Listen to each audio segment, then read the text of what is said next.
All right, hey everyone, it's Darkstar. So, before we start this next episode of my real blackjack life, there's some things I want to go over.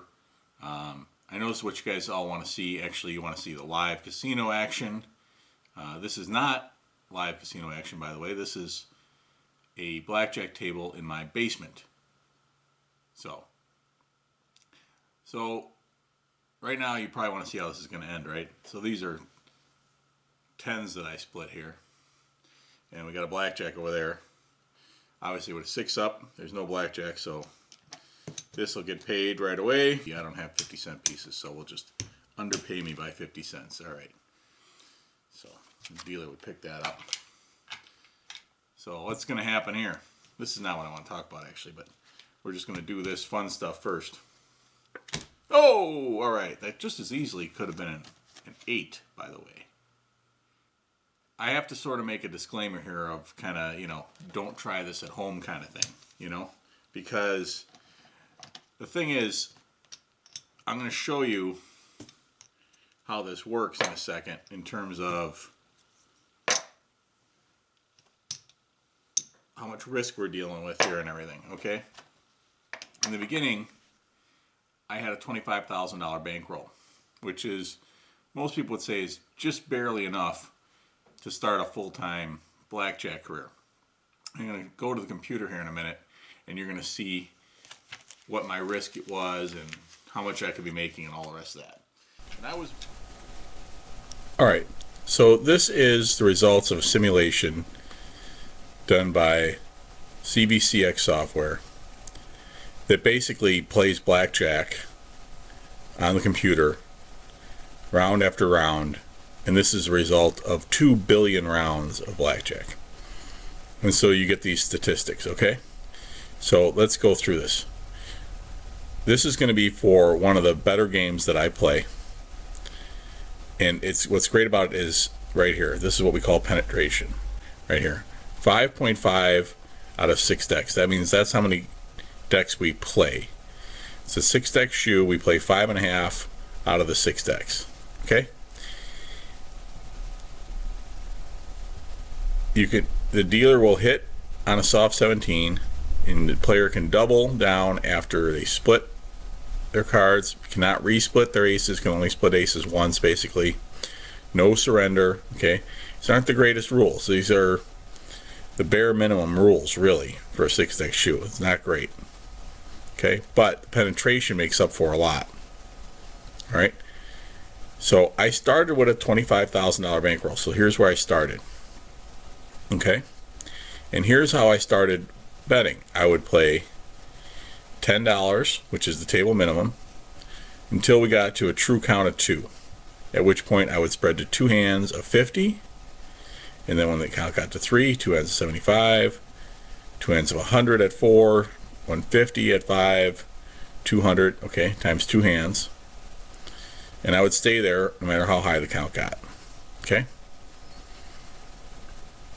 Occasionally, if it got really high, I would even, now that I remember it, bet 250 at these really monster counts. And you'll see that that doesn't actually change my risk at all. The risk of ruin is down here, 0.8%, less than 1% risk of ruin. That means the risk of losing the whole $25,000, no matter how long I play, was less than 1%. And you see I can change these to 250, which I did. I did play 250 at like a double-digit count, if I remember right. Yeah, at anything higher than 10, I would play 250. Okay, because my risk still stays low, and what that does is it raises my hourly win rate. Okay, if they deal 80 rounds per hour, which is a little on the fast side, maybe. With all the side bets, it probably not even that fast. It's probably more like 70, let's call it. So then my win rate would be $63 an hour. Okay, $63 an hour, that's not bad. So my plan was to start there and build up the bankroll. But what happened? What happened was I spent too much of my winnings. I was winning. I was doing very well. I was actually exceeding this $63 an hour. But I was spending money. A lot of it. Way too much money. We talked about this in the other episodes. Trips, replacement car.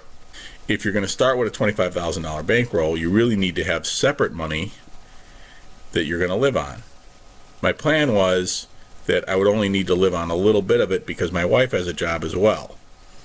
So her income pays for most of our bills, but then some of the money would come from my winnings. Since I was winning a lot, I was spending a lot, which was a mistake, all right? So learn from my mistakes. You need to keep that money in the bankroll.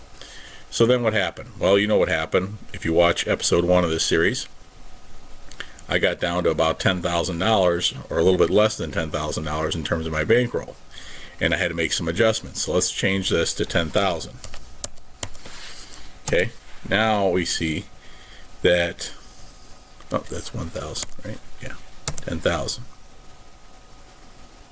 Now we see that if we continue on this way with these big bets here, our risk of ruin now goes up to 14.6%. Okay, that's higher than Kelly. True Kelly betting is about 13% risk of ruin. So this is beyond true Kelly betting. Hourly win rate would obviously stay the same because it's the same bets. Okay, so what did I do? I said, okay, can't keep betting like this. We got to back off. Okay, so now, and I still play at the same casino, but now I will wait till a true count of 3 to go to 2 hands, because and when you play 2 hands at this place and most places, you have to bet at least double the minimum. So what I do now is I stay at $10 until we get to a true count of 2, then I bet 20. Then at true count of 3, I bet 2 hands of 20, 30, 40, 50, and then I stay at 50. So now that brings our risk of ruin to just a little over 1%. Okay, so that's good, that's safe.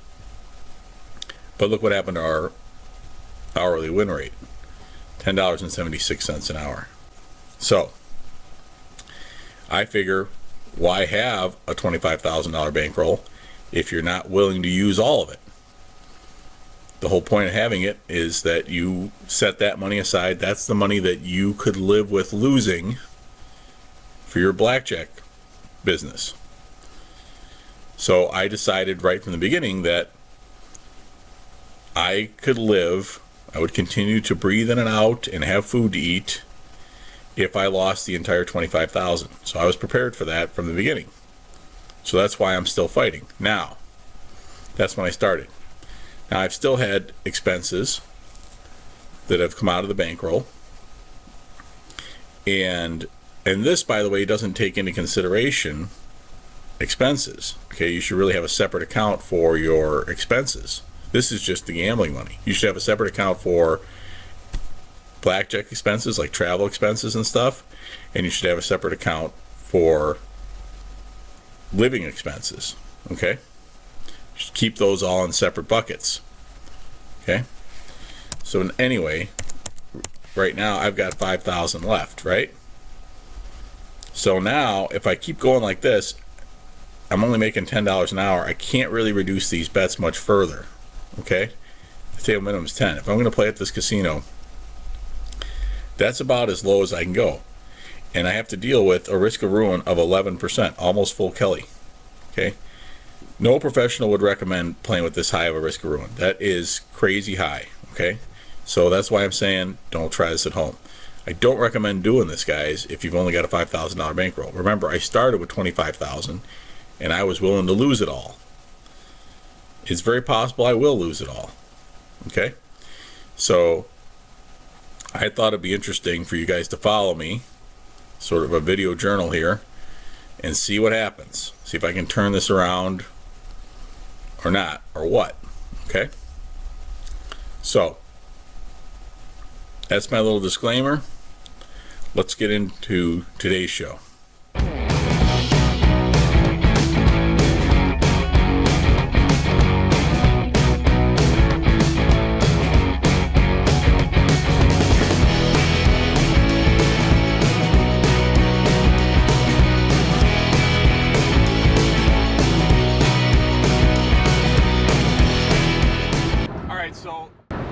that was kind of an interesting trip.